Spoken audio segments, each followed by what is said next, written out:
பொன்னியம்மன் செக்கடியம்மன் 11ஆம் ஆண்டு திரு ஆடிப்பூரத்தை முன்னிட்டு வளைகாப்பு விழா வெகு விமர்சையாக நடைபெற்றது. செங்கல்பட்டு மாவட்டம் மறைமலை நகர் பேரனூர் கிராமத்தில் எழுந்தரில் உள்ள ஸ்ரீ செக்கடி அம்மன் மற்றும் அருள்மிகு ஸ்ரீ செங்கேனி அம்மன் ஆலயம் மிகவும் பிரசித்தி பெற்றதாகவும் இப்பகுதியில் விளங்குகிறது.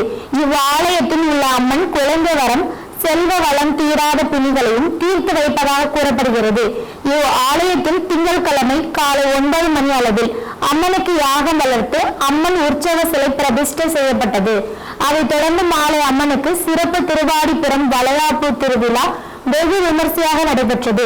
இவ்விழாவில் சுற்று வட்டாரத்தில் இருந்து 500க்கும் மேற்பட்ட பக்தர்கள் கலந்து கொண்டு அம்மனை தரிசனம் செய்து அம்மனின் அருளை பெற்று சென்றனர். பக்தர்கள் அனைவருக்கும் அன்னதானம் வழங்கப்பட்டது. இவ்விழாவினை கோவில் நிர்வாகத்தினர், கிராம பொதுமக்கள் மிக சிறப்பாக ஏற்பாடு செய்திருந்தனர்.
முனீஸ்வரர், ஐயனார், காத்தவராயன், கருப்பசுவாமி, மதுரை